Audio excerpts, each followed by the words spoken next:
Bem, pessoal, tudo bem?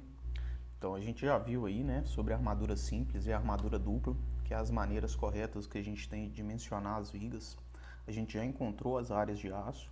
Agora a gente tem que dispor essa área de aço que a gente colocou em barras, a gente tem que colocar ela dentro da seção transversal, né? Essas barras, elas têm que ser posicionadas dentro da largura e da altura da viga. Então, para condicionar essas situações, né, e garantir um correto funcionamento do elemento estrutural, a norma impõe algumas disposições construtivas. A primeira disposição construtiva que ela fala é sobre a largura mínima da viga. A viga ela tem que ter no mínimo 12 centímetros.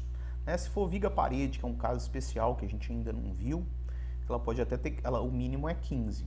Porém, no caso de vigas convencionais, né, que é a viga normal de obras de construção civil, esse valor é de 12 centímetros. A gente sabe que isso nem sempre é respeitado, porque a gente vê muitas vigas com 10 centímetros. A norma até admite em condições excepcionais. Porém, independente dessa largura, a gente sempre tem que garantir que os espaçamentos entre as armaduras devem ser respeitados, né? A gente vai falar os valores desses espaçamentos e com essa obediência dos espaçamentos e dos cobrimentos, a gente vai permitir aí o correto lançamento e adensamento do concreto, conforme a NBR 14931.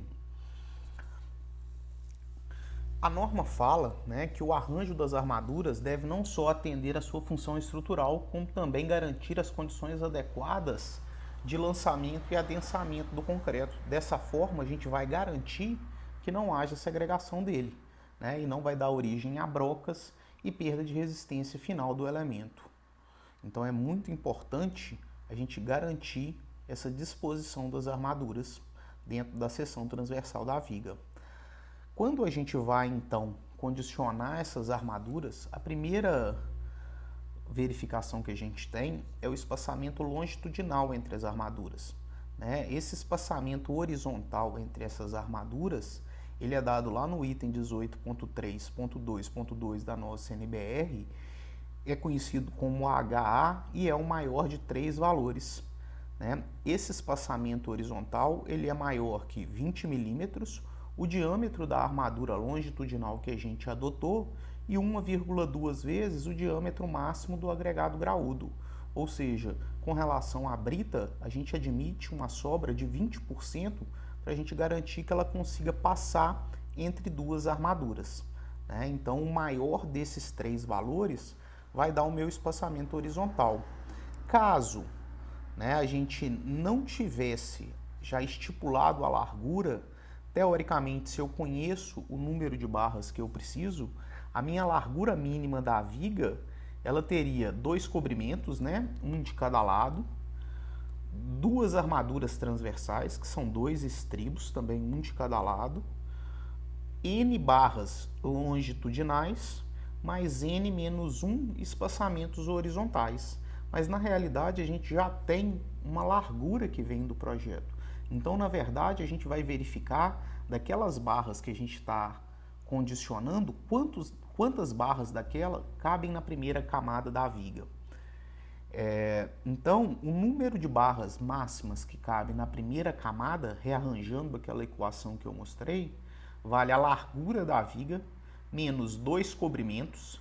Lembrando aí que o cobrimento é determinado na tabela 7.2 da norma, função da classe de agressividade ambiental do meio, menos 2 diâmetros da armadura transversal, que é o estribo, mais um espaçamento horizontal que a gente já encontrou, função dos 3 valores que a gente acabou de mostrar, dividido pelo diâmetro da armadura longitudinal, mais o espaçamento horizontal entre as barras.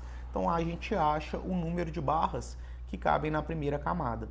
Se a gente tiver um número de barras maior do que o número de barras que cabem na primeira camada, quer dizer que eu vou ter barras posicionadas em mais de uma altura. Então, nessa situação, a gente começa a ter a necessidade de condicionar o espaçamento vertical entre as armaduras, o AV, que também é dado lá no item 18.3.2.2. Lá nesse item da nossa NBR 6118, fala que o espaçamento vertical entre as armaduras também é o maior de 3 valores, 20 milímetros, o diâmetro, o maior diâmetro da armadura longitudinal que a gente adotar, ou metade do diâmetro máximo do agregado graúdo, né, do diâmetro da brita. Então, o que for maior desses 3 valores vai ser aí o meu espaçamento vertical. Só que o que acontece? Quando a gente dispõe, né, nós temos aqui ó, as barras longitudinais, esse espaçamento horizontal entre as duas barras aqui é o H, é tanto embaixo, o AH, tanto embaixo quanto em cima. Esses espaçamentos, eles têm que ser maiores que aquele valor que a gente determinou lá atrás. Então, eles têm que ser maiores que o valor que a gente determinou. Só que o que acontece? Quando a gente dispõe dessas armaduras em mais de uma camada, né, eu tenho uma segunda camada aqui para absorver esforço, o que acontece? O centro de gravidade que antes estava no centro das barras, ele se desloca. E esse deslocamento do centro de gravidade faz reduzir a altura útil da peça e assim reduzir a sua inércia, a sua capacidade resistente. E a gente tem que verificar até que ponto essa redução da capacidade resistente, ela compromete a resistência final do elemento estrutural. Então, para a gente verificar isso aí, a norma condiciona um parâmetro delta, né, que é um afastamento do centro de tração. Esse afastamento delta, ele é condicionado lá no item 17.2.4.1 e o valor desse delta não deve ser superior que 10% da altura. Se o valor do delta for maior que 10% da altura da viga, há comprometimento da seção resistente da viga. Então, não é o nosso interesse. Então, a gente tem que fazer essa verificação de delta. Essa verificação do delta, ela é feita baseado em momento estático da resistência dos materiais, né? Então, o delta, que é a distância do contato entre a armadura longitudinal com o estribo até o centro de gravidade, tem que ser menor que 10% da altura. E como que eu calculo esse delta? Eu vou fazer ele por camadas, né? Sempre na zona tracionada. Então, eu tenho o número de barras da primeira camada, vezes a distância desse ponto que inicia o delta até o centro de gravidade da primeira camada. Como as barras da primeira camada, nesse exemplo aí, elas têm o mesmo diâmetro, então vezes a metade do diâmetro da barra, que é a mesma coisa que a distância até o centro de gravidade. Beleza, aí eu passo para a segunda camada. É o número de barras da segunda camada mais a distância desse ponto de contato da primeira barra com o estribo até o centro de gravidade da segunda camada. Então, na segunda camada, o centro de gravidade está no meio das barras da segunda camada. Então, para eu chegar lá, partindo do ponto de contato delta, eu tenho um diâmetro da barra da primeira camada, mais um espaçamento vertical que a gente já determinou, mais metade do diâmetro da segunda camada.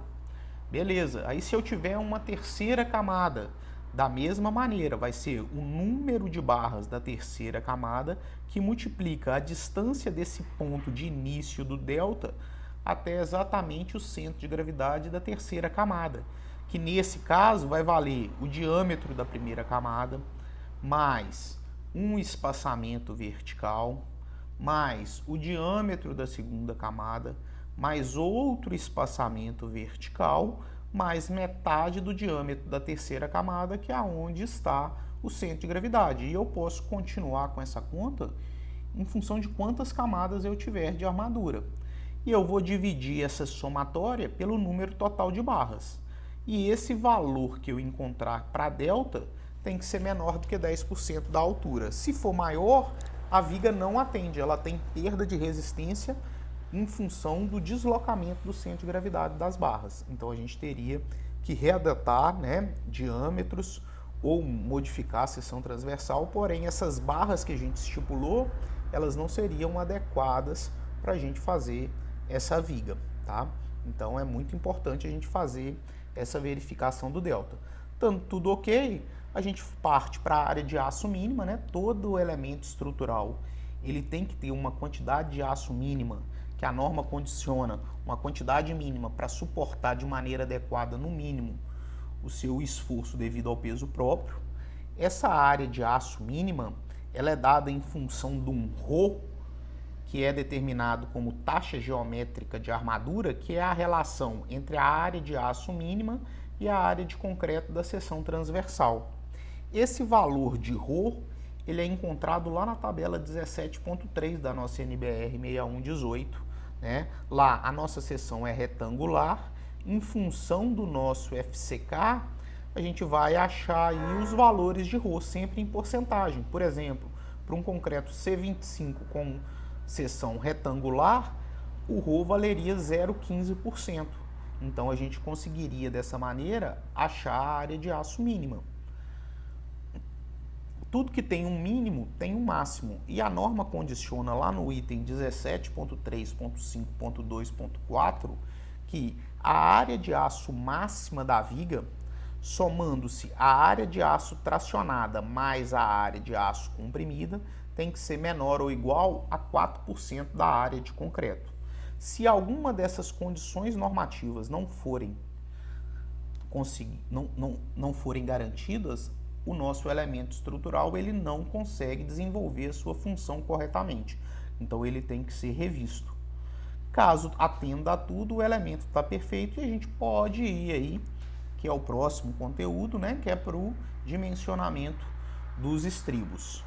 Por hoje é só, né? Eu vou postar aí amanhã eu vou estar postando aí para vocês um exercício onde a gente vai condicionar nesse exercício tanto o dimensionamento das armaduras, né? Vou fazer dimensionamento em armadura simples, vou fazer dimensionamento em armadura dupla e vamos começar aí a condicionar a disposição das barras dentro da seção transversal, tá? Espero que vocês leiam aí o livro do Libânio, né, que a gente já disponibilizou, e nós vamos marcar aí um horário para a gente ficar aí online para que a gente possa tirar as dúvidas.